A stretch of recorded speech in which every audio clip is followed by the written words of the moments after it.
Rishab et Karan sont tous les deux sur le balcon de la maison. Il lui demande ce qu'il voit. Il dit qu'il voit à quel point leur ville est belle et qu'il a toujours senti qu'il détestait ça, mais qu'il se rend compte maintenant qu'il aime vraiment ça. Rishab dit qu'il sait tout de lui, mais Karan dit que c'est quelque chose.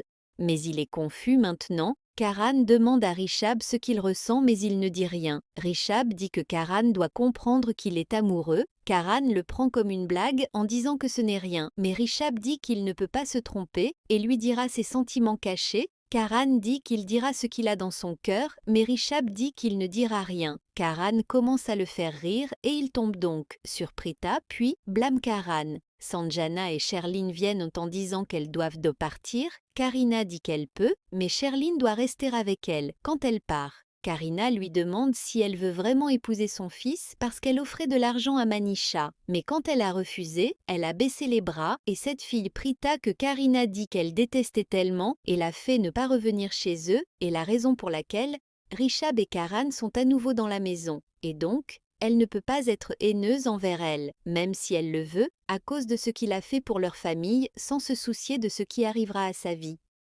Sherline a envie de vomir. Karina se retourne en disant que Sherline doit écouter quelque chose de Prita alors qu'elle serre Mabensia dans ses bras, même si elle ne peut rien faire. Karina dit que si elle était capable de conclure l'affaire, alors tout le monde la féliciterait au lieu de Prita. Elle a envie de vomir et s'en va. Karina demande à Kritika de la poursuivre. Elle va à son aide et se demande si Sherline est vraiment enceinte et si Karan avait raison. Sherline se demande ce que pense Kritika et essaie de s'expliquer, mais elle n'écoute pas.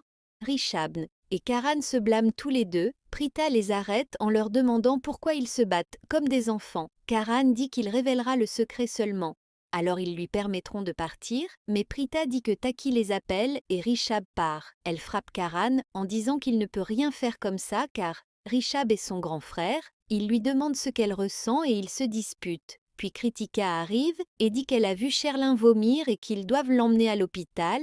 Elle dit qu'elle va bien, mais Kritika dit qu'elle a l'air vraiment mal et qu'ils doivent l'emmener à l'hôpital. Elle s'inquiète. Prita dit à Sherlin qu'elle doit aller à l'hôpital et qu'ils craignent tous pour sa santé. Karan dit aussi qu'il n'était pas là pour se sentir bien et qu'il la prendra. Prita dit qu'elle doit venir et qu'ils appelleront aussi Rishab. Sherline n'est pas d'accord, mais il la force. Elle reçoit un appel de Prithvi et il est nommé Maman 2 et quand elle n'a pas écouté et réfléchissait à un moyen de s'en débarrasser, elle leur crie dessus et part. Karan dit qu'elle est très intelligente et est partie. Prita dit que cela signifie qu'elle est toujours enceinte et n'a pas avorté parce qu'elle veut rejeter la faute sur Rishab.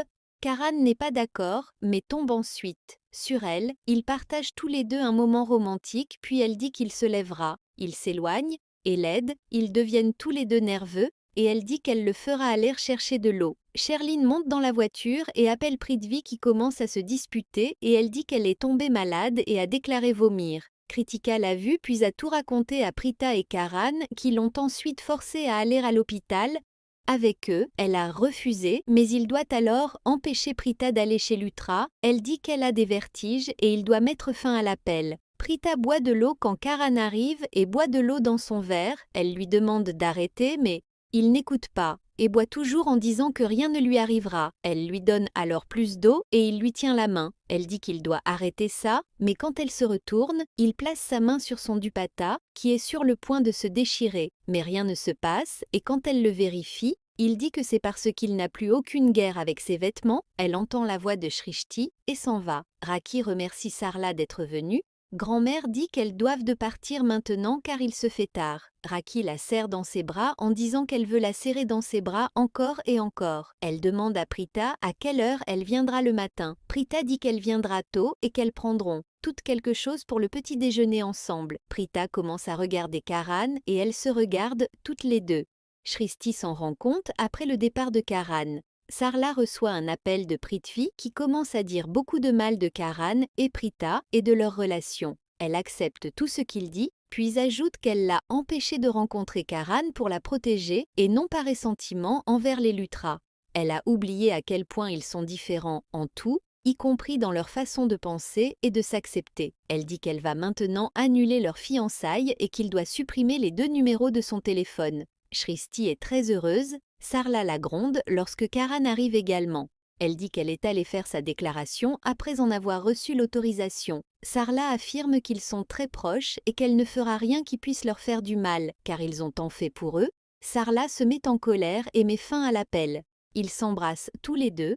Grand-mère embrasse également Karan, puis ils partent. Karan reçoit la bénédiction et ils partent. Karan revient, Prita cherche également à le retrouver, il l'attend. Lorsqu'elle le voit, elle le reconnaît et s'en va. Prithvi est très en colère et dit qu'il ne doit pas se mettre en colère et que les choses doivent tourner en sa faveur par tous les moyens nécessaires. Karan est sur son lit et pense à Prita qui les a défendus tous les deux au tribunal. Rishabh pense aussi à elle, à sa beauté et à son amour. Prita est de nouveau réveillée, repensant à tous les moments passés avec Karan et à tous ses actes enfantins. Rishabh s'assoit et appelle Prita. Il lui dit qu'il l'aime et qu'il voulait le lui dire mais qu'il n'y est jamais parvenu. Il dit qu'il était dans une situation difficile et qu'il ressentait de la douleur. Elle s'inquiète, Shrishti lui demande d'arrêter, mais elle lui dit de se taire. Elle décroche et dit qu'il peut faire les pas sans écouter Prita. Elle lui tend le téléphone et il pense à la façon dont elle a appris cela. Prita dit qu'elle l'appellera plus tard dans la matinée. Shrishti la regarde, mais Prita lui dit de se taire. Ils commencent alors à se battre. Prita sort d'un pouce-pouce, elle voit une voiture et Manisha en sort. Elle demande pourquoi Mansia l'a appelée ici. Elle dit qu'elle a dit à tout le monde qu'elle était témoin. Manisha dit qu'elle sait que Prita appartient à une famille de la classe moyenne et lui donnera n'importe quel montant qu'elle veut pour retirer ses paroles. Prita dit qu'elle n'est pas comme elle et ne fera jamais ça. Prita est sur le point de partir quand Manisha l'arrête et dit qu'elle fera aller Rishabh et Karan en prison et qu'elle ne peut rien faire à ce sujet. Elle part alors et Prita est inquiète.